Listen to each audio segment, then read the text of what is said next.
हाँ, जब आप गिरिराज जी की शरण में हो, तो आप अधम कैसे हो सकते हो? कितना पावन स्थान आपका है। ब्रज 84 कोष भगवान का श्री विग्रह माना गया है। ये 84 कोष भूमि, ये बहुत महामहिमामयी है और आप भगवान के पार्षद ही हैं। गिरिराज की किसी भी जगह कहीं रहे हो, तलहटी ही मानी जाती है।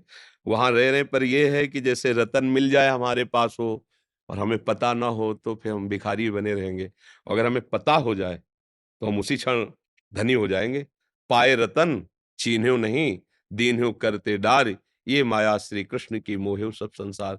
कितना सुंदर सौभाग्य! ब्रज 84 कोष में जन्म होना या वास मिल जाना, ब्रजरज का सेवन करना, ये परम सौभाग्य है। बस यही है कि हम थोड़ा सावधान हो जाएँ। अपवित्र आचरण भगवान के समीप रहते हुए भी भगवदानंद नहीं प्राप्त होने देते। देखो, दुर्योधन, दुशासन ये भगवान श्री कृष्ण को देखते हैं, बात करते हैं।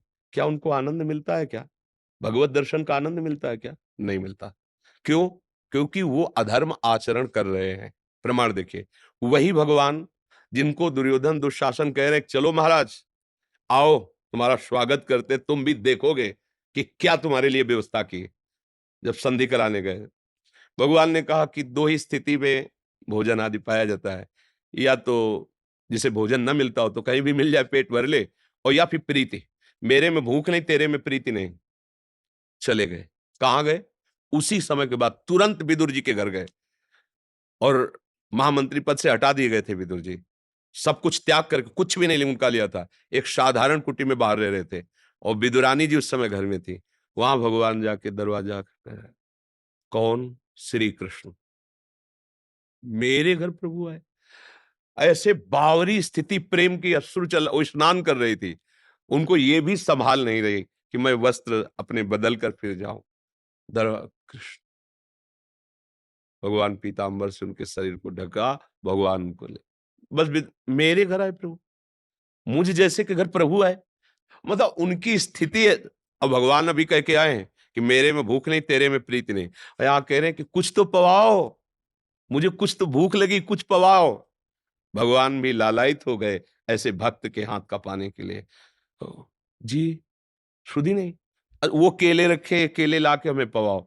वो केले ला रहे हैं, गूदा ऐसे फेंक रहे, छिलका डाल, उनको होश ही नहीं है और भगवान छिलका पा रहे। इतने में विदुर जी को पता चला कि श्री भगवान गा रहे हो, तो आनंदित होकर आए। ये जब लीला देखी कि छिलका प्रभु को पवा रही, गूदा फेंक रहे, उन्होंने कहा, बावरी केला छीन लियो, अब गूदा पवा रहे। तो भगवान जानते हो क्या कहे? विदुर जी, वो स्वाद ले आ रहा जो विदुरानी के पवाने देश।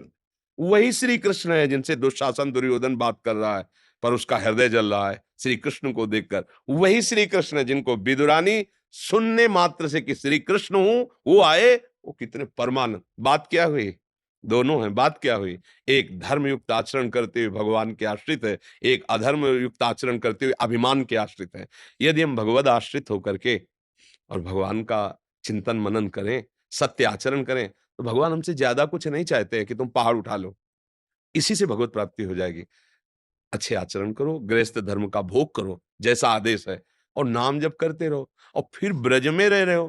प्रश्न ही नहीं है भगवत प्राप्ति में बाधा का। ये तो रज ही इतनी महामहिमामयी है। उठते बैठते गिरिराज जी के प्रांगण में हो, तो बहुत सुंदर। अब आपको निराश नहीं होना चाहिए, आपको तो और उत्साहित हो जाना चाहिए।